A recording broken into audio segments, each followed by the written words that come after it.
Mais pour le coup, Kittle, depuis son arrivée dans la ligue, j'adore ce joueur, j'adore le regarder jouer. Je suis en parfait désaccord avec les deux camarades. Maston Pater, excellent. S'il continue alors qu'il est taillé comme un tuteur à géranium en plus. Salut à tous et bienvenue dans un nouvel épisode du Front Office. 16e bilan d'intersaison, on est à la moitié. Et aujourd'hui, on va parler des New England Patriots. Et donc, pour ça, qui dit Patriots chez nous, dit PA. Salut PA, comment tu vas ? Salut Alex, bonjour à toutes et à tous. Très bien, évidemment, hein, parler des Patriots. Meilleure équipe de la Ligue pour la saison 2025. Donc voilà, l'épisode est déjà terminé, 30 secondes, c'est bon, on a déjà fait la projection et c'est bon, on est bien. Je pense que ouais, ça suffit. Et puis, on voit, on avait Doug, il avait son petit maillot de Gronk, toi, tu as un t-shirt blanc. C'est une très longue histoire. Toi-même, tu sais. Voilà. Je connais pas l'histoire. C'est dommage. Hein. J'étais pas en avance sur l'horaire prévu. Très bien. J'ai pas eu le temps de me changer. T'aurais pu faire comme au Super Bowl et mettre ton pull des Buccaneers. Des Buccaneers. je me suis même fait carotte la casquette, j'ai même pas eu le droit de mettre la casquette, tu vois. Aïe. C'est terrible journée. Et pour parler des Patriots, on est accompagné par Romain. Salut Romain, comment tu vas ? Salut les gars, ça va très bien, écoutez, ravi de parler des Patriots et puis de cette nouvelle ère qui commence pour la deuxième année consécutive, c'est le reboot du reboot. Exactement. Est-ce que tu as envie de te présenter pour nos auditeurs qui ne te connaîtraient peut-être pas ? Je suis Romain, c'est moi qui dirige le compte Patriots France depuis, alors je crois que j'ai vu sur mon portable, j'ai reçu l'anniversaire Twitter, ça doit faire... J'ai eu la notification pour me dire que ça faisait déjà 12 ans. Donc voilà, ça fait un énorme coup de vieux. Voilà. J'imagine. Et là, quand j'ai vu la notif il y a quelques jours, j'ai fait oula, ça beaucoup trop de temps perdu sur ce réseau social, mais c'est ce qui permet de faire des trucs aussi sympas que ça, quoi, aussi des années après, quoi. C'est toute la communauté qui est autour des Pats et qui est vraiment sympa et donc on a monté un podcast donc depuis quelques années qui fonctionne plutôt bien et qui nous permet de rentrer plus en détail. Et c'est vrai que depuis 2-3 saisons, là, on a vraiment de quoi parler parce qu'on est complètement dans le néant au niveau du football. Donc du coup, ça permet de voir si pas entre guillemets on ferait mieux, mais si au moins si on a des idées qui seraient cohérentes et voir si la franchise va dans cette direction-là. Et on a vu là, que malgré personnellement mon optimisme l'année dernière, malgré le fait qu'on s'attendait à une saison difficile, finalement la franchise a décidé de repartir illico dans une autre direction. Donc ça nous fait encore plus de choses à discuter cette saison. Donc ça c'est super. Exactement. Et donc, c'est le podcast dont tu parlais, c'est le Pod by Patriots France, c'est bien ça ? Oui, voilà, parce qu'on n'avait pas d'idée pour trouver un nom, donc Hugo, avec qui je fais le pod, voilà. Simple, il a mis efficace. Ça. Ouais, voilà. C'est ça. On n'a pas besoin de déposer de trademark, donc comme ça. Voilà, comme ça, t'es bien et ça fait quelque chose d'assez retrouvable assez facilement, donc c'est plutôt cool. Pour cet épisode, même structure que d'habitude, on va parler de la saison 2024, les besoins avant la free agency et la draft, faire un récap sur ces deux périodes et se projeter avant cette nouvelle saison 2025, la nouvelle ère de la nouvelle ère post-Belichick. Donc ça va être cool. On avait fait un power ranking avec PA et à l'époque 4 autres personnes du podcast de power ranking 2024, donc avant le début de la saison. On vous avait mis pick numéro 6. Au final, vous avez eu le pick numéro 4. Je pense qu'on était tous proches du 4 et puis PA dans un grand espoir que Drake May devienne la sensation exceptionnelle que ce soit. Avait dû les mettre en 12 ou en 13 ou une connerie comme ça. J'avais mis 9. Ouais, c'est déjà trop. Donc on les avait mis à ce niveau-là. Vous avez fini en 4-13. Donc vous avez eu le 4e pick. On parlera de la draft un peu plus tard. PA, toi, saison compliquée. Tu t'attendais à ça ? Qu'est-ce que tu pensais de cette saison des Patriots ? Ouais, je pense qu'on s'attendait malgré tout à une saison compliquée parce que calendrier un petit peu compliqué. On croisait quelques divisions pas forcément très simples. On savait pas trop sur quel pied on allait danser avec le nouveau coaching staff et en même temps, on était rassurés parce qu'il y avait aussi une certaine continuité, que la défense avait très, très bien performé en 2023. Donc on s'attendait finalement au moins à cette continuité-là défensivement et puis une attaque qui, avait de nouveau changé de coordinateur offensif avec l'arrivée d'Alex Van Pelt qui était avant chez les Browns, donc avec normalement un jeu au sol un petit peu plus, dominant. Et puis, bah, rien n'a été dans le bon sens. Il y a eu le premier match, une première victoire. On s'est dit, c'est pas mal. On avait vu qu'il y avait quand même eu quelques carences, mais on s'est dit, c'est pas mal de taper les Bengals chez eux. Puis après, ça a été une succession de matchs assez compliqués. Et puis parfois, des bons matchs, même s'il y a eu défaite derrière. Mais ouais, le bilan est quand même extrêmement représentatif et je dirais même limite flatteur de ce qu'a été la réalité sur le terrain parce que ça a quand même été très très compliqué tant finalement offensivement, mais surtout la grosse déception défensivement, je trouve. Ouais, c'est ça, parce qu'avec Jerod Mayo, tu savais pas trop à quoi t'attendre. Visiblement, C'est ça. c'était, c'est rare quand même qu'un coach démarre, son coaching, sa carrière de coach sans passer par un poste de soit coordinateur défensif, soit même, Mm. allez, coordinateur en université. Là, il a rien eu de tout ça. Il est arrivé directement head coach des Patriots, prendre la relève d'un Belichick qui a été, qui était les Patriots, hein, c'était les Patriots de Bill. C'est ouais, assez compliqué de ce point de vue-là. Romain, toi de ton côté, j'ai regardé ta description Twitter qui m'a bien fait rire, puisque j'ai vu que vous attendiez Jayden Daniels et que ça n'a pas J'ai toujours pas changé. supprimé. Non, mais au moins tu pourras dire que tu as été précurseur à ce moment-là et que tu aurais espéré ça. Première question, est-ce que tu étais content avec Drake May? Et ensuite, qu'est-ce que ça a donné, qu'est-ce que ça donne la saison de ton point de vue à toi? Personnellement, moi j'avais Jayden Daniels largement devant Drake May, donc j'aurais espéré Jayden Daniels l'année dernière, donc oui, comme tu l'as dit, mais c'est vrai que vu comment la saison, j'étais lucide, je pense de ce côté-là, que vu la saison difficile qu'on allait avoir, Drake May était plus apte à survivre dans cette équipe-là, avec cette ligne offensive-là, plutôt que Jayden Daniels, avec un coaching staff aussi déficient. Donc, les performances de Drake May cette saison, c'est aller au-delà de toutes mes espérances, et je pense que je suis pas le seul. Il était... dès qu'il a mis le pied sur le terrain, on a dit, bon, effectivement, il fallait pas perdre plus de temps, il fallait voir ce qu'on avait, et on a tout de suite vu que la différence, c'était le jour et la nuit avec Jacoby Brissett. Attention, là, PA, là, ça commence, là, ça réveille des traumatismes de Juju Smith-Schuster, attention. Hein. Non, Jacoby, non. Jamais dans... Ouais. Mais le truc, c'est que Brissett, on savait tous que voilà, il était limité et qu'il ferait du mieux qu'il pouvait. Mais le plus terrible, ça a été que, vraiment, il y avait une structure qui était totalement déficiente autour de lui et qui ne le mettait même pas dans des conditions un tant soit peu aller à 80% de pouvoir réaliser ce qu'il pouvait. Là, on était plus proche du 20 ou du 30. Hein.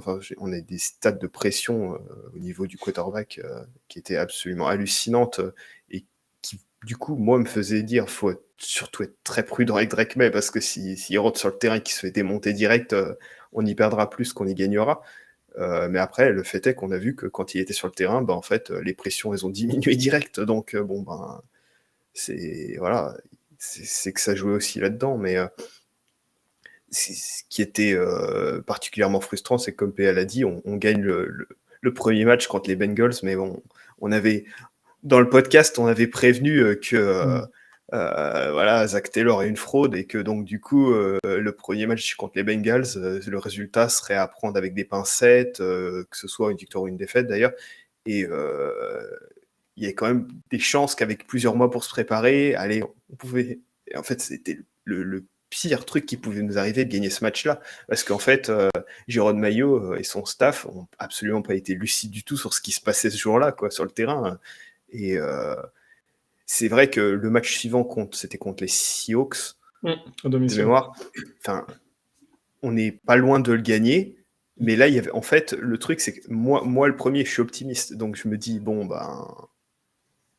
en fait, on n'était pas si loin que ça. Après tout, avec un coaching staff et une équipe aussi nulle, peut-être qu'on va avoir des bonnes surprises. Peut-être qu'avec l'expérience, ils vont être capables de... vous voyez ce que je veux dire, quoi.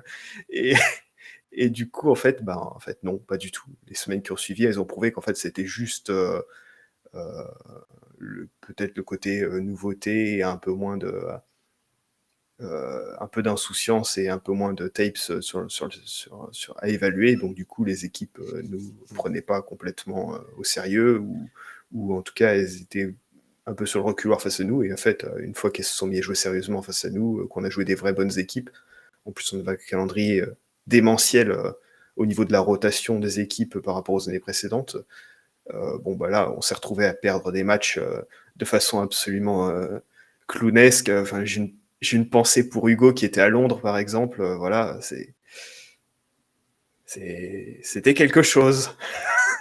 Ouais. Et tu parlais des Bengals, où dans l'épisode qu'on a fait avec les Bengals, on a vu que Zach Taylor, sur ses 6 premières années, sur les 2 premiers matchs de la saison, il est en 1-11. En fait, c'est vraiment le meilleur moment pour les jouer. Et c'est vrai que d'un point de vue extérieur, moi qui suis pas fan des Patriots et qui suis plutôt pour leur qui va plutôt router pour leur échec de manière globale, parce que je suis pour les Dolphins, t'as quand même envie que ça réussisse cette année, tu vois. C'est genre Drake May, tu sens qu'il y a une relève, que c'est quelque chose de différent, que c'est quelque chose de nouveau, donc t'as un peu moins de comment dire, c'est encore Belichick qui garde son truc et qui galère. Mais bon, c'est toujours compliqué quand t'as une équipe qui va nulle part et qui a un QB rookie. Qu'est-ce que tu fais? Est-ce que tu le fais jouer pour qu'il se casse les dents, mais tu peux avoir un Bryce Young? Ou est-ce que tu le laisses apprendre, mais dans ce cas, ta saison, tu la fous vraiment à la poubelle dès le début? Et ouais, c'est assez compliqué. Du coup, une question que j'ai, Romain, et puis PH, je sais pas si tu as préparé la question aussi, mais est-ce que vous avez un match représentatif de cette saison? Est-ce que tu as un match, Romain, toi de ton côté, où tu te dis, voilà, vraiment, ce match-là, ça me résume bien cette saison de merde. Et voilà. Il y en a deux, en fait. C'est soit le match à Londres où on prend la lead et on se dit, tiens, ils vont, sur un malentendu, ça va passer, ils vont sortir un bon match, ça va permettre Contre les que la Jaguars, on saison... rappelle. Voilà, contre les Jaguars, qui en plus venaient de perdre la semaine précédente et voulaient virer leur coach. Donc, c'était vraiment le moment pour les prendre. Trevor Lawrence, il avait le bras complètement en vrac. Il n'y avait pas meilleur moment pour les prendre. Et en fait, après avoir pris la lead, ils se sont fait remonter comme une équipe de seconde division. Et voilà, quoi. C'est soit celui-là, soit le match contre les Bills, en fait, le dernier. Sur le match contre les Jaguars, vous meniez 7-0 au premier quart, vous prenez un 22-3 dans le deuxième, et après, le match est à peu près terminé, hein, vous perdez 32-16. Et 22-3 dans un quart-temps, c'est assez beau. Ouais, Et sinon, le deuxième match, tu disais? Le match en dernière semaine contre les Bills qui nous fait perdre le pick numéro 1, quoi. Et Jérôme Maillot et son staff qui sont limite à célébrer à la fin du match. Mec, ok, on comprend que tu veuilles pas tanker parce que tanker en NFL, ça, entre guillemets, ça n'existe pas, sauf pour les Colts en 2011 par exemple. C'est juste, c'est du sabordage, c'est du sabotage, je sais pas comment on peut appeler ça, mais franchement, déjà qu'il allait être viré, c'était écrit, parce que voilà, il y avait des rumeurs qui étaient sorties avant le match. Alors que la semaine qui précédait, on n'avait pas trop entendu. En vrai, c'était vraiment quelques heures avant le match où il y a eu des échos en disant ouais, il y a quand même des chances que le poste soit available à la fin du match. On s'est dit Et là, vraiment, ils lui ont à peine laissé le temps de dire adieu à l'équipe que vraiment, ça a été donc c'était prévu longtemps à l'avance, très clairement. Donc, mais c'est là où, en fait, on en avait parlé l'année dernière, mais cette saison, elle a été à l'image de tout le process qui a suivi le départ de Bill Belichick, c'est-à-dire que la nomination de Jérôme Maillot et la façon dont ça a été fait, c'était une erreur. Et ils se sont retrouvés à devoir prendre une décision en fait le plus rapidement possible parce qu'en fait Mike Vrabel il avait toutes les cartes en main et lui disait ouais mais moi il y a peut-être une dizaine d'équipes qui sont sur moi si jamais vous vous dépêchez pas. Donc en fait là encore niveau process ça n'a pas été terrible quoi, puisque en fait ils sont obligés à virer Jérôme Maillot encore plus vite que ce qu'ils voulaient faire sans respecter un process réel parce que bon les interviews on sait très bien que c'était du fake hein. Et on verra bien comment ça se passe. Mais ouais, voilà. Sinon, ce dernier match face aux Bills, cette victoire face à une équipe qui était en vacances avec Joe Milton qui se prend pour la réincarnation de Warren Moon. Bon, c'était très drôle, mais personnellement, je vais suivre la saison des Cowboys avec un œil parce que je pense que ça va leur sauter aux d'or. C'est possible, hein, c'est possible. Comme on connaît les facultés de Dak Prescott de se blesser quasi toutes les saisons, j'ai l'impression depuis 3-4 ans, il y a des chances qu'il voit le terrain. Toi, PA, c'était quoi les matchs que tu avais ou le match que tu avais en match représentatif? J'en ai deux. Un où je vais parler rapidement, c'est la Week 3, la défaite contre les Jets 24-3, parce que ça a démontré en fait toute l'incompétence du coaching staff, premièrement, puisque c'était une semaine courte entre Seattle et New York, on a vu 5 jours. Donc on a vu que voilà, avec une préparation un peu plus amoindrie, bah, on a vu toutes les carences et l'incompétence du coaching staff. Et associé à ça, Brissett s'est pris une vague de pression, de sac, de tout ce que tu veux. Et le coaching staff s'est dit, bah tiens, si on lançait Drake May sur un drive pour voir, histoire de lui péter la jambe, par exemple, ça peut être drôle. Là, sincèrement, je pense qu'on a tous halluciné et on s'est dit, waouh, putain, ça va être une année vraiment galère. Très sincèrement. Je pense vraiment que le Seattle et le New York, c'était très représentatif de la saison qui allait suivre en se disant, ouais, en fait, non, ça va être nul. Mais moi, je préfère partir sur un match contre Tennessee parce que c'était une équipe qui jouait les derniers rôles avec nous. Ça se finit en overtime. Et au-delà de l'overtime, c'est juste que je pense que c'est extrêmement représentatif de tout ce qu'était l'équipe. C'est-à-dire que défensivement, on s'est pris le bouillon à la course. Je crois que Tony Pollard, il finit à plus de 150 yards, une connerie comme ça. Ça a été le Drake May Show, c'est-à-dire que toute l'attaque a reposé uniquement sur lui. Il finit meilleur lanceur, parce que c'est le seul QB qui a joué, mais aussi meilleur coureur du match, pour les Patriots. Stevenson, il a 16 portées, 16 yards. Voilà, super. Donc la moyenne est quand même très simple à faire, malheureusement. Et on arrive malgré tout à mettre un touchdown alors que le chrono est complètement égrené avec N'importe quoi, ce touchdown. Voilà. C'est ça, donc ça a fait le tour de tous les réseaux. Donc c'était bien, c'était exactement la même semaine où Jaden Daniels, ou juste la semaine d'après, où Jaden Daniels avait fait son Hail Mary contre les Bears. Je crois que c'était la même semaine. Donc il y avait vraiment ces deux actions-là qui étaient assez fun sur cette week 9.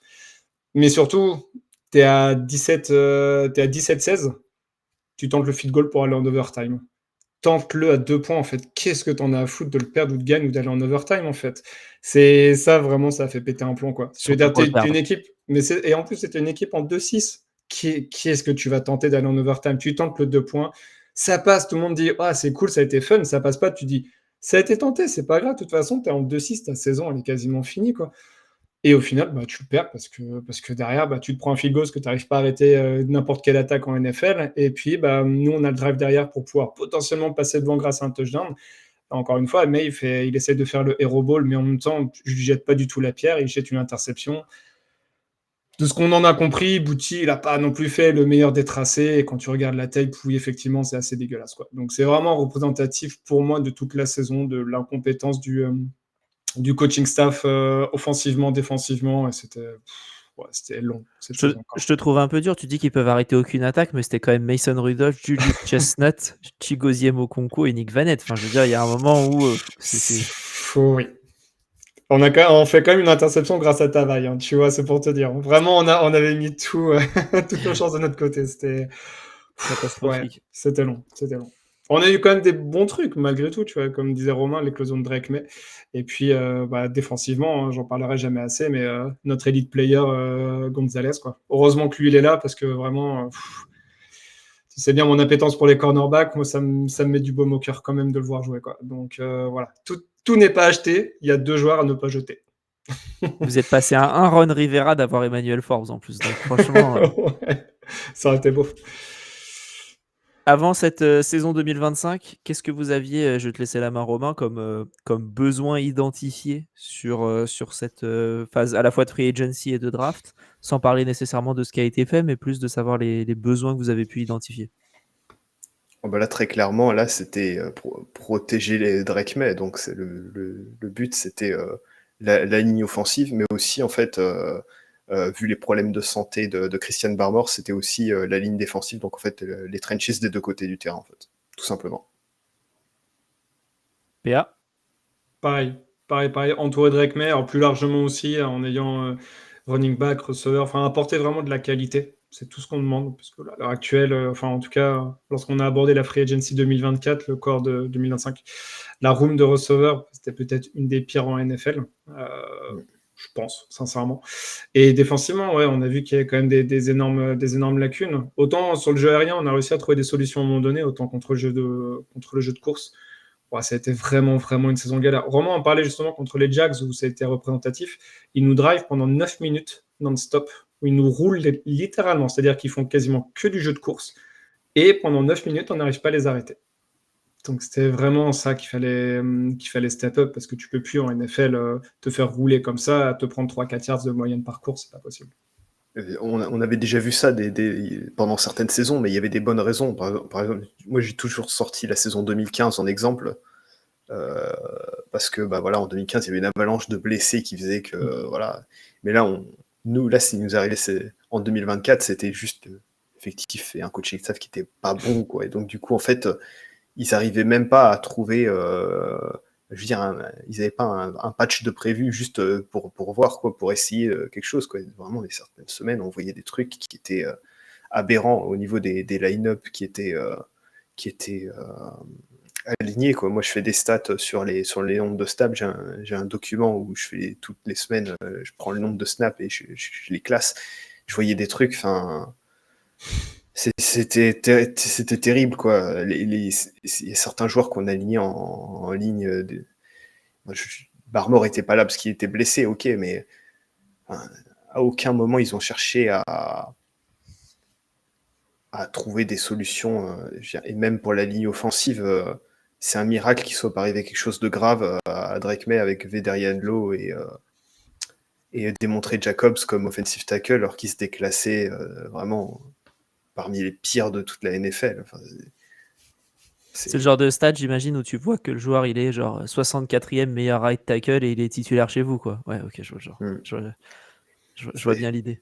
Sur tous les tackles, je crois qu'il est 133e sur 133. Je crois que c'est ça, les stats PFF. Hein. Mais démontrer Jacobs, le tackle droit, c'est 133 sur 133. On va pouvoir parler un peu de ce qui a été fait pour la Free Agency. Mais avant ça, avant de parler Free Agency et draft, il y a quand même eu un gros changement, c'est le changement de coach. Vous avez parlé de Jerod Mayo assez en profondeur. On a évoqué le nom de Mike Vrabel. Content, PA? Oui.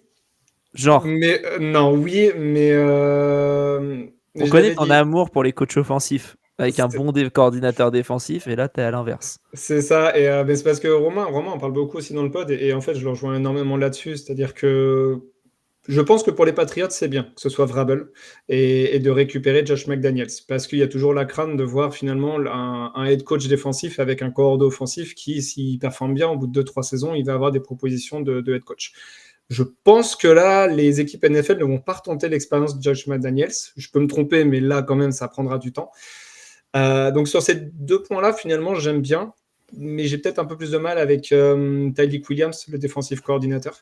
On pourra en plus y revenir. Il a des petits problèmes de santé, donc il n'est même pas là sur les training camps. Il semblerait que ce soit du stress, en fait, de ce qui ressort un petit peu des insiders et des podcasts que je peux écouter d'Américains. C'est un peu bizarre, en fait, le pourquoi il reste pour l'instant à Détroit. Et quand tu écoutais un petit peu... Terrell Williams. Terrell Williams, ouais. Tyreek, c'est le joueur drafté par les... Oui, c'est ça. C'est un Williams. Mais comme pouvait dire professeur Gilkey, tu vois, lui, il n'est pas mécontent de le voir partir des Lions. Ça me pose un petit peu de questions. Maintenant, à voir. Mais ouais, genre, je ne sais pas sur qui j'aurais pu partir en tant que DC, mais je suis un peu moins confiant sur lui. Romain? Comme ce qu'a dit PA, en fait, moi aussi, ce qu'imaginais, en fait, c'est le process, c'est-à-dire qu'en fait, il n'y a pas eu de vraie recherche, encore une fois, malheureusement, une deuxième année consécutive. Ils ont fait semblant de chercher, alors que tout le monde savait que c'était Mike Vrabel qui serait signé. Et donc, du coup, on se retrouve avec un head coach défensif, encore une fois. Moi, c'est pareil, j'aurais préféré un coach offensif, mais bon, le problème, c'est qu'il fallait le faire l'année dernière, en fait, et pas cette année-là, parce qu'en fait, tu pouvais pas vendre aux journalistes et puis aux fans un deuxième head coach offensif débutant, un deuxième head coach débutant tout court, une deuxième année de suite après après le carnage qui a été cette saison 2024. Donc du coup, parti de ce point de vue-là, la solution la plus simple et la moins risquée, en fait, c'était Mike Vrabel. Donc, du coup, effectivement, dans ce sens-là, c'est un bon choix. Surtout que lui, il avait un staff de prévu, ce qui est quand même pas du luxe. Moi, je reste toujours incroyablement stupéfait que Jérôme Maillot, qui soi-disant se préparait depuis des années à ça, qui avait même un contrat prévu pour ça, et en fait, il avait rien prévu, quoi. Il est arrivé les mains dans les poches.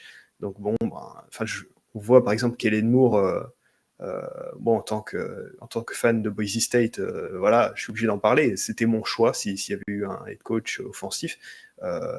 C'était son premier. Il a fait plusieurs équipes dans la ligue. Il a été coordinateur dans plusieurs endroits, certes, mais il avait un staff de prévu avec des gens super expérimentés autour de lui pour son premier staff aux Saints cette saison, et ça va être difficile pour lui, mais il avait un staff prévu avec beaucoup de gens expérimentés et pas des débutants qui savent pas l'aider, quoi. Donc là, Mike Vrabel, quand il vient avec Josh McDaniels pour l'attaque, on a très vite compris que c'était un package. Je fais bon, ok, je peux vivre avec ça parce que Josh McDaniels, théoriquement, il a fait évoluer un peu son scheme aussi, donc ça sera un peu moins West Coast, mais ça restera quelque chose de plus facile pour Drake et le reste de l'attaque à apprendre, même si de ce qu'on comprend, pareil, il a aussi des insiders, il y a quand même déjà quelques problèmes au niveau des cadences, au niveau des trucs.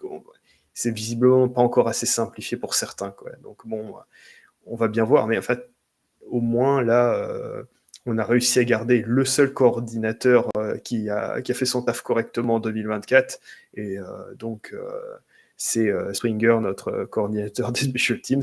C'est important de le souligner, je pense. C'est le seul qui a bien travaillé l'année dernière. C'est le seul qui faisait le taf correctement, et heureusement qu'il a été gardé. Très bien, très bien. Et ben, on va pouvoir aller se diriger vers la free agency. Normalement, on parle des 4 recrues les plus chères. Là, je trouve ça important de parler des 6 les plus chères parce qu'elles sont vraiment au-dessus des autres. Donc, on va pouvoir en parler. Alors, vous avez recruté Milton Williams, Stephon Diggs. Milton Williams, sur la ligne défensive. Stephon Diggs, le receveur. Carlton Davis, le corner. Harold Landry, le edge. Robert Spillane, un linebacker. Et Morgan Moses, le right tackle. Parce qu'on parlait de tackle qui était très mauvais. Donc, voilà. Donc là, vous avez 6 joueurs qui sont assez chers parce que vous aviez 121 millions de cap disponibles. Qu'est-ce que vous en avez pensé de cette free agency? Normalement, on demande un peu ce qui est bien, ce qui est pas bien. PA, est-ce que tu es content globalement? Est-ce qu'il y a des joueurs en particulier où tu es content? Ouais, j'étais très très content de la free agency parce qu'on a tenté d'entourer Drake May sur la ligne offensive, et on a aussi tenté, c'est sorti après dans la presse évidemment, tenté d'attirer un ou deux receveurs, notamment Chris Godwin. Et c'est bien que l'équipe ait montré un petit peu les crocs là-dessus, qu'ils se soient positionnés. Ils ont proposé un contrat à 30 millions l'année. Lui a préféré rester à Tampa pour 23 millions, donc c'est même pas de la faute des Patriots de ne pas avoir mis suffisamment d'argent. Et au final, le fait de ne pas avoir signé lui, ça a permis une petite rallonge pour le contrat de Milton Williams, et on a pu passer devant les Panthers, qui étaient beaucoup mieux embarqués que nous à un certain moment de la free agency. Donc, j'ai beaucoup aimé les moves. De toute façon, Vrabel, quand il est arrivé, il a annoncé qu'il allait faire pas mal de changements. Il y a eu beaucoup de joueurs qui sont partis aussi des Patriots, soit parce qu'ils étaient free agents, soit par le biais de cut. Donc, il a apporté aussi, lui, des joueurs qui vont correspondre à sa vision de la défense, notamment, parce que sur les signatures, c'est quand même pas mal de joueurs défensifs, notamment, comme tu disais, Spillane. Mais voilà, sur le front seven, il a apporté vraiment du lourd, du costaud, et des joueurs qui correspondent au schéma que lui voudra mettre en place. Donc top de ce niveau-là. On l'a évoqué dans d'autres épisodes, il n'y avait pas forcément de joueurs élite à leur position. Milton Williams, on peut considérer, vu la saison qu'il vient de faire, que c'est un joueur élite. Nous, on a réussi à l'attirer, et tant mieux. Et je pense sincèrement que ça va step up la D-line dès le premier jour. C'est un joueur d'expérience qui est bon sur le pass rush, qui est relativement bon contre la course, c'est peut-être son petit point faible. Mais voilà, on va espérer aussi que Barmore soit en forme, et du coup, ça fera un duo du tonnerre sur la D-line. Mais bien, cohérent ce qu'ils ont fait. Ils n'ont pas craqué de l'argent à tort et à travers sous des joueurs où tu dis, franchement, les gars, c'est 15 millions de trop, c'est relou, quoi. Là, tu sais qu'il faut allonger un petit peu plus quand une équipe en 4-13. Mais paradoxalement, ils n'ont pas fait de folie si énorme, malgré tout, je trouve. Romain, t'en penses quoi? Bah, je vais compléter, c'est pareil, en fait, le truc, c'est que l'année dernière, il n'y avait pas une free agency incroyable pour ce dont on avait besoin. Mm. Mais il y a eu aussi la volonté de ne pas faire n'importe quoi, parce qu'on savait qu'on allait de toute façon avoir encore pas mal de cap et de cash, les deux d'ailleurs, pour les années qui suivaient. Donc bon, au moins, on a bien fait ça l'année dernière, de ne pas mettre tous nos œufs dans le même panier pour une saison de transition. Donc on a laissé faire, et là on s'est retrouvé avec encore plus de moyens cette saison pour faire de meilleurs choix. Et au moins, voilà, comme PA l'a dit, Milton Williams, moi je l'avais tweeté, enfin, c'était Milton Williams no matter what, hein, il fallait lui donner, peu importe ce qu'il réclamait, fallait lui donner, c'était pas le problème. Voilà, il y avait 200 au niveau des DL, c'était lui le meilleur profil pour nous, et c'était le meilleur profil disponible. Donc bon, enfin, les Panthers, ils donnaient 22, on donne 23, enfin voilà, peu importe, c'était comme ça que ça devait se passer. C'était juste le concours de celui qui a la plus grosse. Et là, c'était clairement ça. Hein. Il fallait que ça soit nous. Il fallait qu'on soit capable de lui donner ce qu'il réclamait. On verra après. De toute façon, on avait les moyens de le faire. Donc voilà. Moi, j'étais presque étonné que les Panthers, qui avaient aussi pas mal de cap à dépenser, choisissent de pas le faire. Mais bon, écoute, c'est tant mieux pour nous. On avait besoin d'un deuxième cornerback, et de préférence quelqu'un avec de l'expérience, opposé à Gonzo, et Davis, pareil, c'était un des meilleurs disponibles. C'était peut-être pas le meilleur, mais bon, après, la façon dont son contrat est structuré, si jamais il a encore des soucis de blessure, bon, bah, on peut en sortir assez rapidement. D'une manière générale, d'ailleurs, les contrats ont été faits de manière un peu plus, comment on pourrait dire, safe, enfin, avec ouais, des portes de sortie très rapides. Voilà, ils ont été faits de manière mieux structurée que les années précédentes, où la structure était assez rigide. Je pense notamment au contrat de Gilmore, par exemple, qui était un très très gros contrat que Bill avait donné. Ça a été pendant longtemps le plus gros contrat qu'il avait donné en free agency. Vraiment, Gilmore, son contrat, il fallait que Gilmore soit bon. Et après la première saison, on avait un peu peur quand même. Mais c'était vraiment un très très gros contrat, et un contrat vraiment pas flexible. Et d'ailleurs, ça s'est vu sur la fin, parce que il y a eu sur la fin, bizarrement, Bill, il voulait pas lui mettre une rallonge ou faire quelque chose en plus. Donc du coup, bon, bah, il se retrouvait à repousser de l'argent, mais on s'est retrouvé avec un contrat qui au final était toxique en bout de course, et à rien en retirer. Là, avec les contrats qui ont été faits, par exemple, s'il y a un problème, c'est facile d'en sortir. Et par exemple, au niveau des tackles, on n'a pas réussi à avoir peut-être les meilleurs tackles disponibles, mais Morgan Moses, c'était au-delà de son âge. C'est quelqu'un qui est prêt à jouer, même blessé. Il a joué toute la saison sur un genou complètement cramé, alors qu'il a plus de 30, il a quasiment 35 piges. Voilà, c'est pareil, lui, son contrat, on espère qu'il va nous sortir une bonne saison, mais au pire, il est plus là l'année prochaine, et il aura donné une saison, le temps qu'on trouve une solution à plus long terme. C'est le genre de contrat qu'il faut faire. On surpaye légèrement, c'est la taxe d'être une mauvaise équipe. Mais c'est rien d'insurmontable, et surtout c'est des contrats qui sont pas à très très grande durée. Donc globalement, le seul overpay dans ceux que tu as cités, Alex, c'est Harold Landry en fait. Parce que bon, ben voilà, au niveau de son âge, de son nombre d'années jouées, de sa fonction en tant que joueur, qui est plus contre le run, avec un petit soupçon de pass rush, mais bon, après c'est le profil de joueur dont on avait besoin, donc on a surpayé, mais de toute façon, c'est la taxe quand tu es une mauvaise équipe.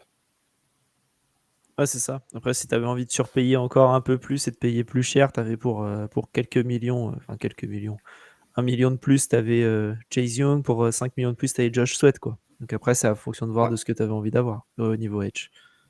Et si tu voulais payer moins, il y avait d'autres joueurs pour un peu moins cher, mais pas tant que ça, parce qu'il y a eu quand même énormément de re-signatures. On en parlait lors de de plein de différents épisodes qu'on a pu faire. Et les re-signatures, je trouve cette année, ça a été massif. Après, c'est ce qu'on voit de plus en plus avec la Free Agency ces dernières saisons. C'est que les équipes, maintenant, elles savent garder leurs joueurs. Et puis avec le cap qui ne fait qu'augmenter de manière gargantuesque, personnellement, je me demande jusqu'où ça va aller. Parce que là, il y a très clairement, en fait, ce qu'on voit, c'est que sur les dernières saisons, à la Free Agency, il y a très peu de joueurs, de bons joueurs qui sont disponibles. Et c'est justement, c'est là où il faut toujours faire gaffe, c'est que quand il y a un joueur qui est disponible, c'est qu'il y a peut-être un loup quelque part. Donc, soit c'est que l'équipe, elle est très bonne, et ils ont déjà beaucoup de joueurs, et donc du coup, bon, ils sont obligés bien de faire des choix. Ce qui est le cas, par exemple, pour les Eagles avec Milton Williams, il l'aurait bien gardé, mais vu comment il joue avec la dead money, avec les Voiders et compagnie au niveau des contrats, il ne pouvait pas se le permettre. Donc voilà. Après, tant que le cap continue à augmenter comme ça, effectivement, les bonnes équipes seront capables de garder leurs bons joueurs. Quelque part, c'est pas mal aussi, parce que ça évite certaines dingueries qu'on a vues ces dernières saisons. J'ai le souvenir du contrat que Trey Flowers prend aux Lions, par exemple, sur lequel on ne pouvait pas s'aligner, mais même si on aurait bien aimé le garder. Mais, par exemple, ce genre de contrat, aujourd'hui, on va en voir de moins en moins quand même. Ouais. Et est-ce qu'il y a des choses un peu plus négatives, que ce soit Romain ou PA, sur cette Free Agency? Ouais, moi j'ai moins aimé peut-être le départ de certains cadres, et en même temps c'était un peu attendu, mais des Jonathan Jones, des Dietrich Wise, ils arrivent aussi en fin de parcours, mais c'est toujours un peu triste. Et maintenant, en le disant, en fait, si j'en ai un gros point noir, c'est le cut/retraite de David Andrews, parce que ça a un peu été fait salement, je trouve, pour un joueur qui a marqué. Alors, l'histoire des Patriots, c'est quand même pas si récente que ça, hein, mais 2 Super Bowls quand même. c'est ça. C'est qu'il a marqué une certaine période des Patriots. C'est-à-dire que, voilà, c'est pas un Hall of Famer NFL ou tout ce que tu veux, mais dans l'histoire des Patriots, je pense que lui restera un petit peu, son nom restera. Et puis, c'était un personnage aussi, quoi. C'était un personnage, c'était un capitaine, là, il y a pas mal là, de joueurs qui ont des caillots sanguins, des choses comme ça. Lui, il avait eu ça aussi une saison, il était revenu l'année d'après. Enfin, voilà, il a marqué un petit peu quand même cette seconde dynastie des Patriots. Et de le voir partir un peu salement comme ça, ça m'a rendu un peu triste. Je suis d'accord, PA a raison. La façon dont ça a été géré, en plus, c'était très, très, très mal fait, parce que ils annonçaient la signature, et il y avait la conférence de presse pour les nouveaux joueurs. free agents, et ils annoncent ça en coup de vent juste avant. Donc bon, le niveau ambiance, pas terrible. Et en plus, lui était prêt à rester, et puis prêt à... Enfin, de toute façon, il l'a très clairement dit quand il a fait sa conférence de presse là, il y a quelques jours pour sa retraite. Voilà, il se voyait pas jouer ailleurs, déplacer sa famille ou quoi que ce soit. Donc, bon, voilà. Personnellement, moi, j'ai beaucoup d'admiration pour les joueurs comme Andrews, comme ça, qui vraiment ont été vraiment des représentants, mais incroyables de l'équipe, à la manière de Devin McCourty, ou justement, comme tu as dit, Jonathan Jones aussi. C'est vraiment, c'est dommage que ça se termine comme ça, parce que ça pouvait mieux se terminer, et c'était vraiment, c'est un des rares trucs qui a été mal géré, et je pense qu'en fait, il faut lire entre les lignes que David Andrews, c'est quelqu'un de très fidèle, et quand il y a eu les débriefs de fin de saison, de trucs avec par rapport à Jérôme Maillot, par rapport au nouveau staff, par rapport aux trucs, il a sans doute refusé de dire du mal des gens, parce que c'est pas comme ça voilà, et donc du coup, bon, il a un petit peu sans doute payé pour ça, quoi. Voilà. Je pense que c'est ce qu'il faut comprendre, quoi. Possible. Autre chose sur cette free agency, messieurs? Bon, l'équipe est meilleure maintenant. Oui, voilà. Bon, ça, c'était pas très dur, mais disons qu'en fait, ils ont utilisé la free agency de la manière la plus efficace possible pour s'enlever le plus de need possible à la draft, pour pouvoir arriver à la draft avec le plus de portes ouvertes et voilà, c'était un peu open bar, on prendra le meilleur joueur, et du coup, bon, ça facilite les choses. Niveau process, c'est une bonne free agency. On est moins lisible, pour revenir sur ce qu'avait fait par exemple le coaching staff de Jordan Mayer, on était moins lisible à la draft, même pour les autres équipes. Et ça, c'était bien. Parce que l'année dernière, on savait qu'on allait partir QB, receveur et tackle, peu importe l'ordre. Mais sur les 3 premiers tours, c'était sûr qu'on allait partir là-dessus. Là, cette année, il y avait était quand même moins lisible pour les autres. On savait à peu près la position pour le premier pick de draft, on pourra en parler. Mais le reste, après, était un peu plus flou pour les autres. Et je pense que ça nous a permis aussi de beaucoup mieux naviguer. Donc, c'est intelligent quand c'est comme ça. Eh bien, parlons de la draft. Avec votre premier pick, vous avez récupéré Will Campbell, offensive tackle de LSU. Au deuxième tour, vous avez récupéré Trevion Henderson, running back d'Ohio State. Troisième tour, Kyle Williams, un receveur, Washington State. Puis Jared Wilson, centre de Georgia. Au quatrième tour, vous aviez eu 2 picks, Craig Woodson, safety de California, et Joshua Farmer, defensive tackle de Florida State. Au cinquième tour, Braden Swinson, edge de LSU. Au sixième tour, un kicker, Andy Borregales de Miami. Septième tour, Marcus Bryant, offensive tackle de Missouri. Un long snapper, donc vous avez récupéré un kicker et un long snapper sur la même draft, ce qui est quand même assez fort. Julian Ashby de Vanderbilt. Et c'est Mr. Irrelevant, il me semble, Kobe Minor, defensive back de Memphis. Donc voilà, quand on voit la draft, pour ceux qui sont en format vidéo, vous l'avez à l'écran également. PA et Alexandre de notre côté ont fait une tier list des drafts et ont mis les Patriots dans les vainqueurs de la draft. Le tiers S, le plus gros tiers, le meilleur tiers possible. PA, c'est le moment de te défendre sur cette notation. Je crois qu'on n'a pas eu encore de tiers S depuis le début. Si, on en a eu un pour les Bucks, quand on avait fait l'épisode des Bucks. Mais voilà, donc là, on est sur le deuxième. On voit quand même un certain impact Tom Brady dans ta prise de décision. Mais donc voilà, pourquoi S, avant d'aller un peu plus en détail sur chaque joueur? S parce que c'est un consensus assez général d'à peu près tous les journalistes, qu'ils soient français, américains ou quoi que ce soit. Alors après, on en accorde ou pas de l'importance. Mais c'est vrai que nous, en tant que fans de l'équipe, quand tu regardes la draft, quand tu regardes les picks, alors oui, c'est vrai que le 6e et 7e tour, bon, bah voilà, un kicker, un long snapper, mais en même temps, on a cut, nous, le long snapper T'en as besoin d'un, hein, donc c'est ça. Et en fait, c'est plutôt. Alors, Borregales, c'est le premier kicker qui a été pris à la draft, donc on part du principe que c'est le meilleur sur notre board. Et le long snapper, de ce qui en était sorti, c'est que le joueur a été beaucoup courtisé en UDFA. Donc en fait, on a aussi coupé l'herbe sous le pied à toutes les autres équipes qui le souhaitaient.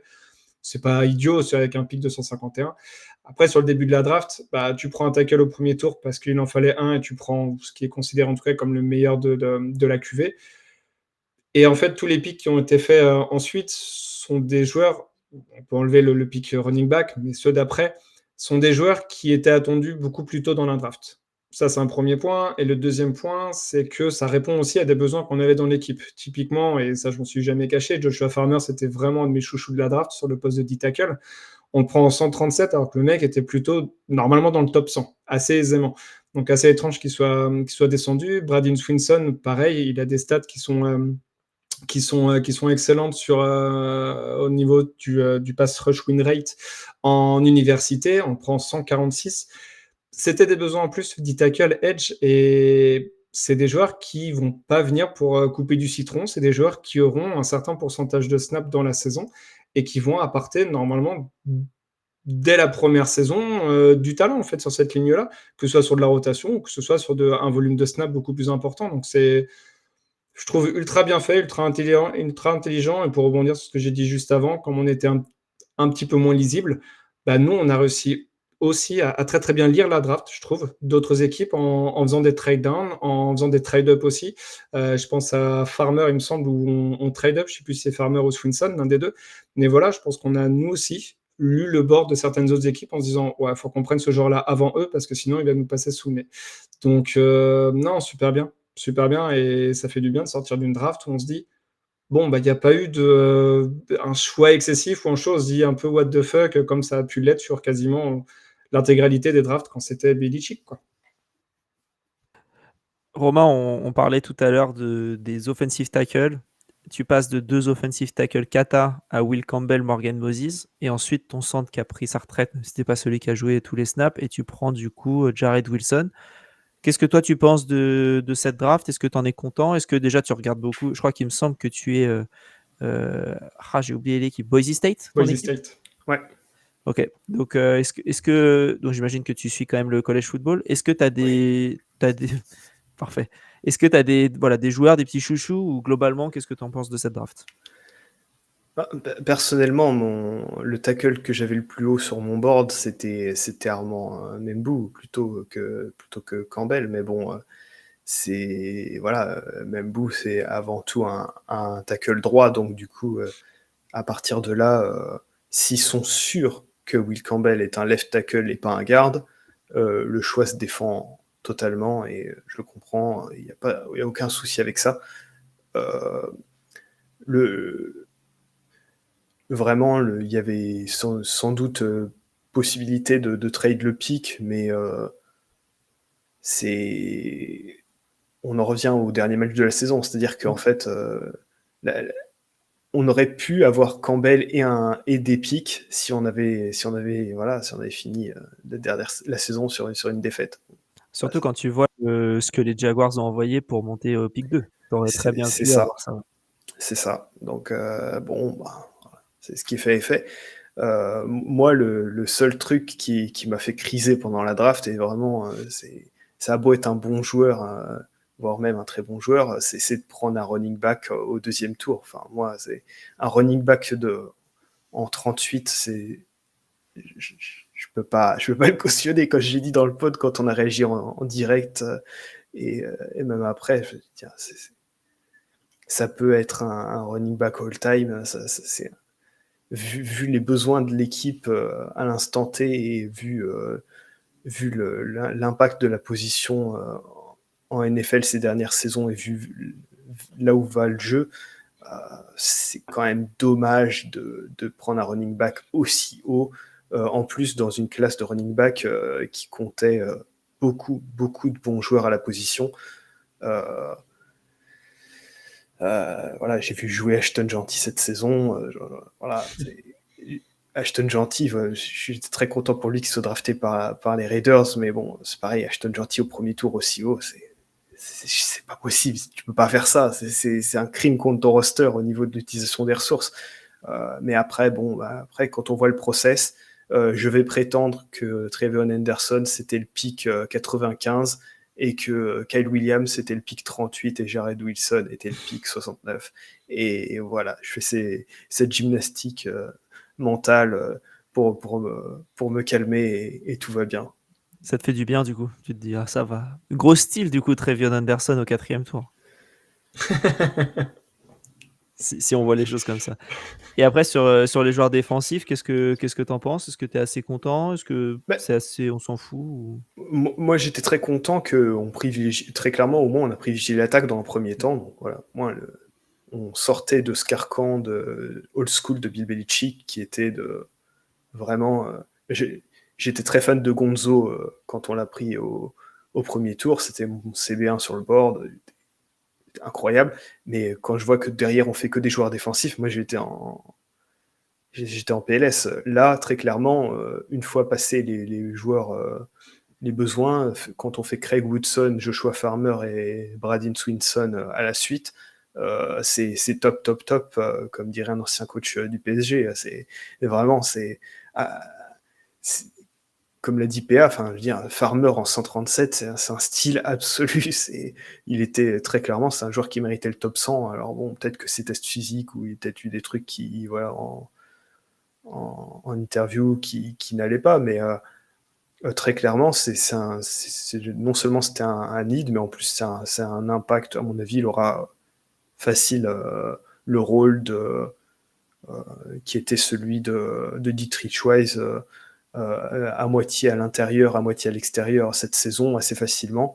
En fonction de comment les autres sont utilisés, il aura facile 30% des snaps dès cette saison, je pense. J'étais un petit peu moins chaud sur Craig Woodson, le safety de Cal, en 106, mais de ce que j'ai compris de ce qui se passe lors des mini-camps et compagnie, c'est un joueur qui compense son âge. Il est né en 2001 quand même, ce qui, par rapport à Will Campbell par exemple, qui est en 2004, pour faire la comparaison. Ça fait moche de parler d'années. Hein. Ça vieillit. Hein. C'est un vieux pour le college football, donc du coup c'est vrai que après il y avait encore des 99 dans cette draft par exemple, hein, donc voilà, Ça fait prendre un coup de vieux, terrible. Mais bon, apparemment, Greg Woodson, il compense largement et c'est un super joueur et il va peut-être enfin permettre à Kyle Duggar de jouer un petit peu plus à sa position qui est plus dans la boîte plutôt que là où il a tenté de jouer ces 2 dernières saisons sans grand succès. Donc voilà. Honnêtement, le kicker, j'avais pas du tout scouté, j'avais pas du tout regardé, donc je peux pas me prononcer. J'attendrai de le voir de mes propres yeux lors de la pré-saison. Et pareil pour le long snapper ou quoi. Voilà. Globalement, en fait, c'est une draft où on a très bien respecté le process et où c'était enfin bien de voir qu'on était beaucoup plus proche du consensus board des autres équipes. Et les rares écarts qu'on a fait, c'est des écarts qui pouvaient se comprendre par rapport au profit de Jordan Hibbs. Très bien. Est-ce que PA, tu veux rajouter quelque chose sur la draft? Bah, un petit UDFA. Mais vas-y. Un chouchou qui éclabousse de son talent hein, tout le training camp. Parce que qui dit arrivée de Josh McDaniels dit évidemment un petit receveur blanc de moins d'1m80 qui va exploser toute la NFL. Et il semblerait qu'on l'ait trouvé avec un super blaze en plus que tu vas kiffer, Alex, bien évidemment. Efton Chisholm. Voilà. Oh, c'est beau ça. Mais je sais que c'est en nom en plus. Ça fait très jeu vidéo. c'est les noms Madden inventés par Madden, mais Ils en inventent pas des si beaux, hein, ça je te le dis. Mais non, enfin vraiment là sur les training camps, il est ultra explosif. Vraiment son premier pas, il est impressionnant. Et j'ai fait une comparaison sur Twitter où il y a des images de Stephen Diggs et des images de Chisholm justement sur exactement le même tracé. Et on a l'impression que les tapes de Diggs sont mises au ralenti et celles de Chisholm sont accélérées, quoi. C'est vraiment extrêmement impressionnant ce qu'il peut proposer. Alors, voilà, c'est un joueur assez petit et il n'a pas une vitesse de pointe folle. Je dirais même qu'il est relativement lent sur la vitesse de pointe. C'est ce qui lui a aussi fait perdre un petit peu le fait d'être pris durant la draft. Mais ouais, quand tu vois les schémas de jeu de McDaniels, ouais, tu dis qu'il peut totalement s'incorporer dans ce que lui, il aime mettre en place. Donc, dans d'autres équipes, je dirais, bah, ça peut être trop frêle comme physique ou ce que tu veux. Chez les Patriots avec McDaniels, bon, bah, le fit, il est tellement évident que je peux parier qu'il a sa place quasiment lock dans les 53. C'est un petit risque que je prends parce que ça reste un UDFA, mais ouais, je le vois pas ne pas faire le roster. Mais bon. Donc c'est ton petit chouchou, tu vas te Ah, réveiller c'est chouchou, ouais. tu vas te réveiller à la pré-saison pour lui, quoi. Oui. Romain, autre chose? Sur Efton Chisholm, moi j'avoue que bon bah franchement j'attends de voir avec les pads en fait parce que pour l'instant Oui. sans les pads moi sur les tapes c'est vrai qu'il n'avait pas l'impression d'être aussi performant mais en fait je me suis en regardant après la draft en regardant des tapes pour voir qui il était et ce qu'il faisait bien, je me suis tout de suite rendu compte qu'en fait son quarterback était particulièrement mauvais et que je me retrouvais à hurler mais lance et parce qu'il était ouvert au bout de Eastern Washington joue en FCS donc bon il y a les joueurs comme lui ressortent plus facilement sur les tapes mais son quarterback mettait énormément de temps à lancer dans un schéma qui était quand même largement assez raide et propice à gagner beaucoup de yards et il se retrouvait à faire des différences monstres dès les premiers pas, mais son quarterback refusait de lancer. Donc, visiblement, son quarterback avait des glitches Madden. Il n'était pas capable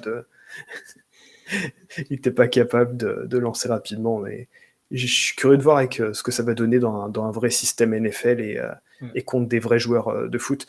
Parce que, bon, comme Pay parle de Stephen Diggs, personnellement, je fais partie de ceux aussi qui mettent le holà là-dessus, comme j'ai dit dans le pod. Moi, personnellement, je pense que ses genoux sont morts. C'est chaud à cet âge-là. Ouais.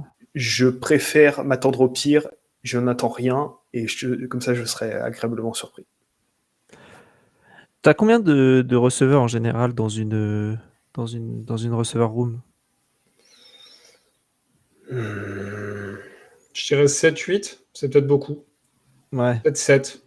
Bah, genre, je vois pas qui tu coupes devant lui. Hein. Ça dépend si t'as Travis Hunter devant, quoi. Non. Hein? Si t'as Travis Hunter, du coup, t'en as un, mais qui peut aller dans le Ah oui. round, c'est ça. Ah, moi, je parle du coup dans votre équipe, du coup. Parce que là, il y a Diggs, Hollins, Ouais. Douglas, Booty, Bourne, Kyle Williams que vous venez de drafter au 3e tour, ça m'étonnerait qu'il fasse pas le roster. Et après, tu as Jalen Polk et Javon Baker aussi. Ouais, je pense qu'il y en aura 6 ou 7 cette saison et je pense qu'il y aura des cuts qui risquent. Je pense que Booty et Baker, ils font pas le roster. Ah ouais. Je pense que Booty, il est trade contre un 7e de l'année prochaine ou de 2027. Quoi. Baker est cut et Booty, on essaie de le refourguer via un trade. Okay. Baker, là, sur les camps, il est inexistant. Vraiment, il a 0 target alors qu'il fait les 3. Parce que tu sais, tu as les changements après de quarterback. Il joue à chaque fois avec les 3 unités. Et il n'a aucune target. Il est invisible pendant les camps. Et il n'y a même pas d'EHPAD. Ouais, c'est compliqué. Et finalement, ça peut limite se jouer entre Polk et Chisholm. Donc, on rappelle, Jalen Polk qui était un 2e tour l'année dernière et Javon Baker qui était un 4e tour. Les meilleures mains de la NFL. Ouais. Mais ouais. Après, moi, j'aimerais garder Polk pour qu'il apprenne derrière Diggs, parce que ça peut sensiblement être le même style de joueur. En un peu moins bon, mais malgré tout, sur des tracés, sur des choses comme ça, je pense qu'il peut beaucoup apprendre. Mais à voir. Mais pour moi, voilà. Baker, Booty ne le font pas, donc ça fait 6-7. Ok. Eh ben, ça sera intéressant de voir ça lors de la fin de la pré-saison. Et voilà, ça va être intéressant. Rien d'autre à rajouter du coup sur la draft, c'est bon, tu as parlé de ton chouchou, PA. C'est bon, je suis content. On vous rappelle du coup de voter dans le sondage, puisque la plupart des gens qui nous écoutent en format audio, c'est en grande partie sur Spotify.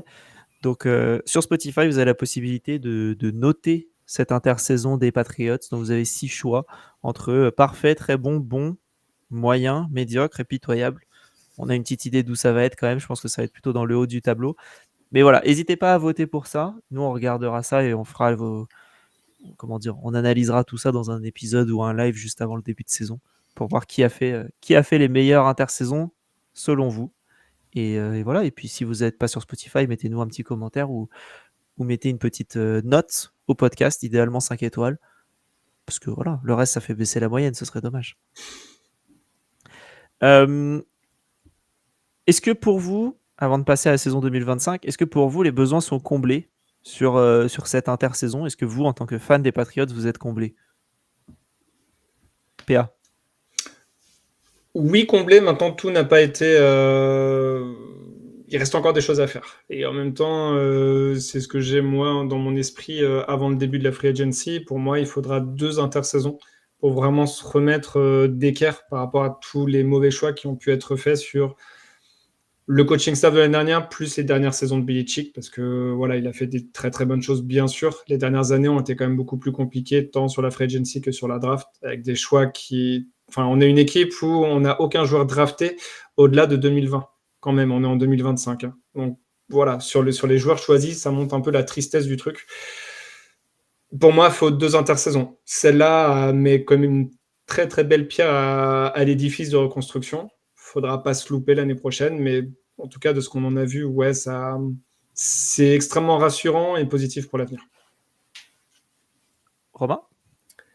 Ouais, pour compléter ce qu'a dit PA, effectivement, les problèmes de planification du roster, ça avait entraîné un tel déséquilibre à certaines positions, c'était notamment en offensive line, ça mettra du temps de toute façon à être réglé, aussi bien au niveau du nombre que du talent. Et donc, comme il l'a dit, voilà, il va falloir du temps. Il va falloir du temps. Mais globalement, le maximum de ce qui pouvait être fait sans faire n'importe quoi a été fait cette saison. Et on voit aussi, quelque part, ça donne raison à la stratégie de l'année dernière de ne pas faire n'importe quoi, de voir, d'attendre un an et ensuite d'aviser. Et on voit que ça n'a pas été... globalement, cette stratégie a porté ses fruits, puisque donc, voilà, on s'est retrouvé à virer le coach, à avoir quand même de toute façon trouvé le quarterback et avoir pu dépenser des ressources de manière correcte avec un meilleur coach et en théorie, un meilleur front office cette saison. Donc, globalement, très satisfait. Top. Eh bien, écoutez, on va pouvoir aller se projeter tranquillement vers la saison 2025. Et pour cela, je vous affiche le calendrier pour ceux qui sont, déjà pour nous, et puis pour ceux qui sont en format vidéo. Donc, ça commence avec déjà 3 matchs de pré-saison pour PA face à Washington, Minnesota et New York Giants sur les 3 matchs. Et ensuite, c'est Raiders, Dolphins, Steelers, Panthers, Bills, Saints, Titans, Browns, Falcons, Bucks, Jets, Bengals, Giants, la bye week en semaine 14. J'ai l'impression que vous êtes assez coutumier du fait sur une bye week en semaine 14. J'ai l'impression que tous les ans, vous êtes assez tard. Et après 4 matchs pour finir la saison, dont 3 matchs de division, Bills, Ravens, Jets et Dolphins. Avant de vous donner la main sur votre avis patriote, etc., je vois 3 matchs Bills, Saints, Titans à l'extérieur d'un coup. J'ai rarement vu 3 matchs à l'extérieur consécutifs, mais peut-être que c'est que moi. Est-ce que vous avez un match en Angleterre cette année? Nope. Nope. Non. Ok, bon. Bah, du coup, un bon gros calendrier pour démarrer la saison. PA, qu'en penses-tu? J'ai pas calculé. Mais après, cette saison, le calendrier semble un peu plus abordable aussi par rapport aux divisions que l'on rencontre. Alors, ça dépend aussi des bilans qu'ils ont fait l'année dernière et ça n'empêche pas ces équipes-là d'avoir aussi progressé, d'avoir aussi apporté du talent dans leur effectif. Et c'est vrai qu'en l'état, ça semble peut-être un petit peu plus abordable. NFC Sud et AFC Nord pour les divisions croisées. Ouais.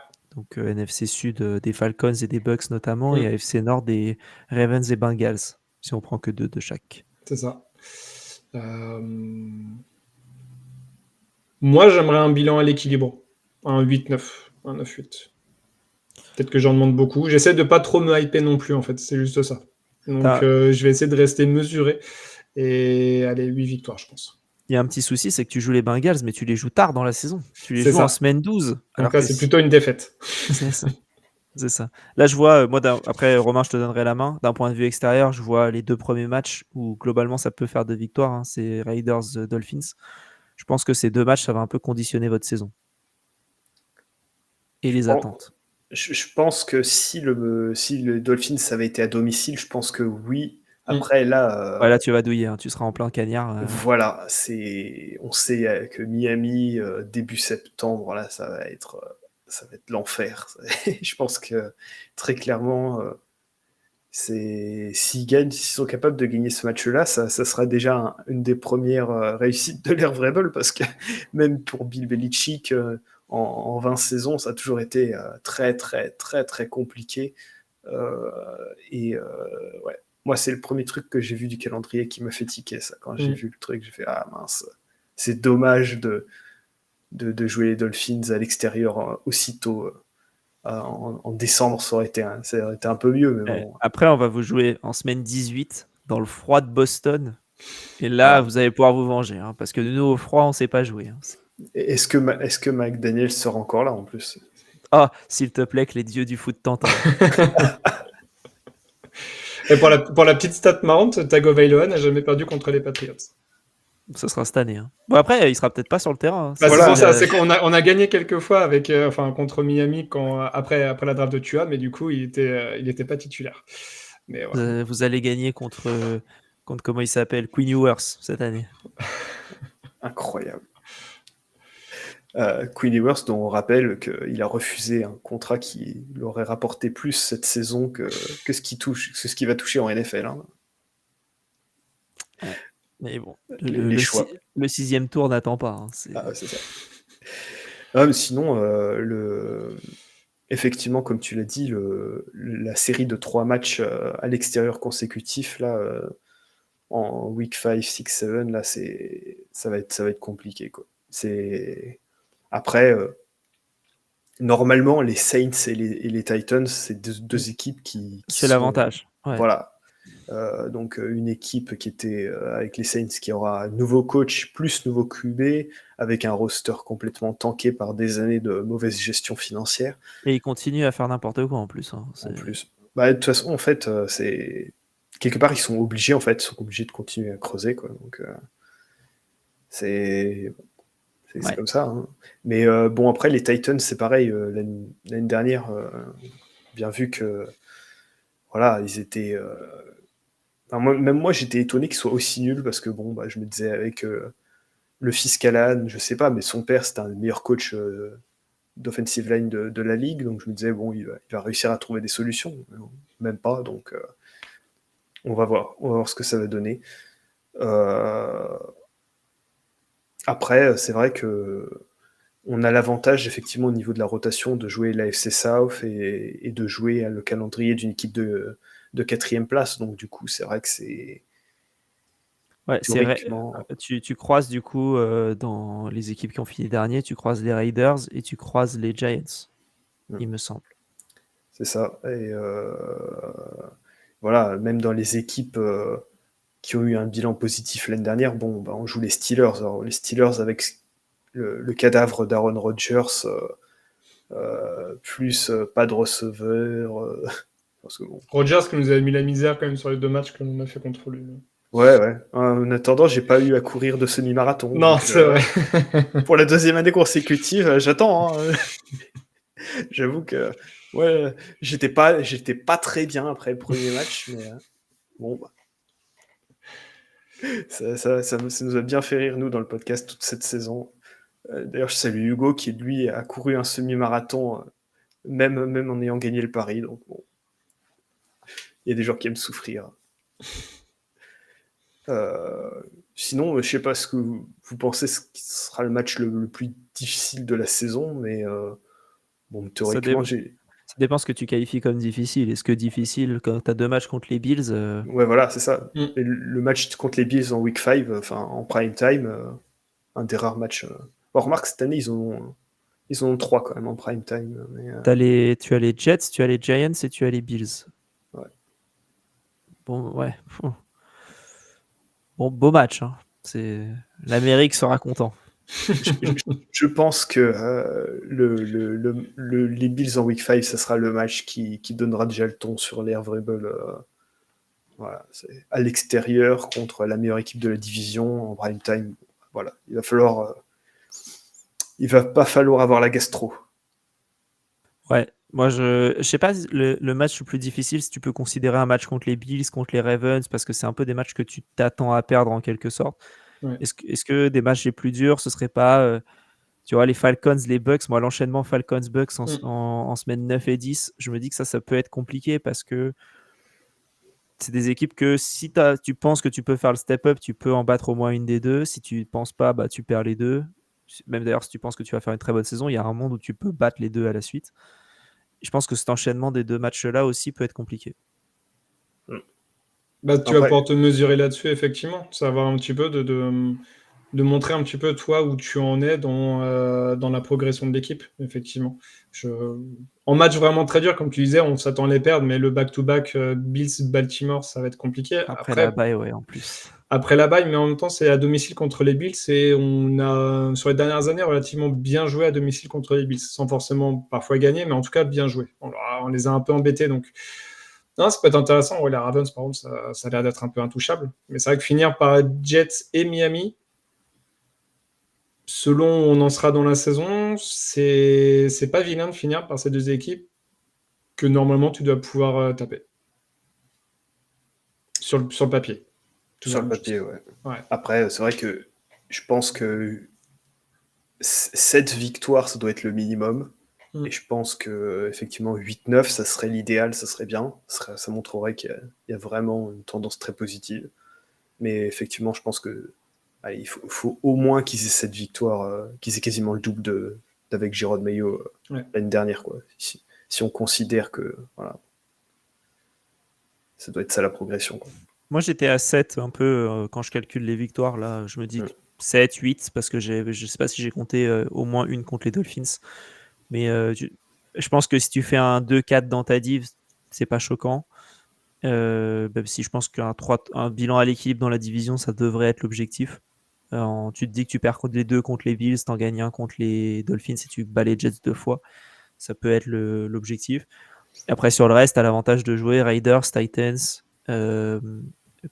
Giants, Browns, Saints, qui est globalement, tu as une chance de faire 5 victoires contre ces équipes-là. Après, on connaît ce qu'est un calendrier NFL et oui, ça paraît simple, mais voilà, faut se rappeler que vous avez quand même fait 4-13 la saison dernière. Il y a du changement, mais il y a encore Voilà. du travail. Et 4-13 la saison d'avant, ou 3-14, tu vois. Donc, Ouais. Et puis il va falloir que ça se mette en place. Tu as un nouveau système, tu as un nouveau coach, des nouveaux coordinateurs. Et c'est peut-être le côté moins cool, c'est de jouer les Raiders en semaine 1. Parce que est-ce que tu seras rodé alors que c'est peut-être un de tes matchs les plus simples chez toi en plus. Donc ouais, 7-8 victoires, ça, je pense que ce serait quand même une bonne saison. Tu fais 8 victoires après avoir fait 4 la saison d'avant, tu es sur une grosse progression. Les Raiders en week 1, j'ose espérer que Josh McDaniels sera particulièrement prêt. Il leur a filé. En fait, il travaille pas le playbook chez vous, il travaille le head coach chez les Raiders pendant une semaine. C'est comme ça qu'il va les battre. Mais après, c'est vrai que le truc que je veux voir, moi, personnellement, cette saison, progresser, c'est très clairement, c'est la gestion pendant le match. C'est le truc qui, dans les dernières années de Bill Belichick, était très problématique et a été encore plus problématique l'année dernière avec Jerome Mayo, qui avait 0 expérience et qui, en plus, s'était mal entouré. C'est la gestion pendant le match, tout ce qui est temps mort, les reviews, les subs. Il faut vraiment que le type que Mike Vrabel a ramené, qui bossait chez les Rams, ce qu'ils appellent Stretch, parce qu'il a un nom qui est imprononçable, ce type-là va avoir les pleins pouvoirs façon Ernie Williams à l'époque.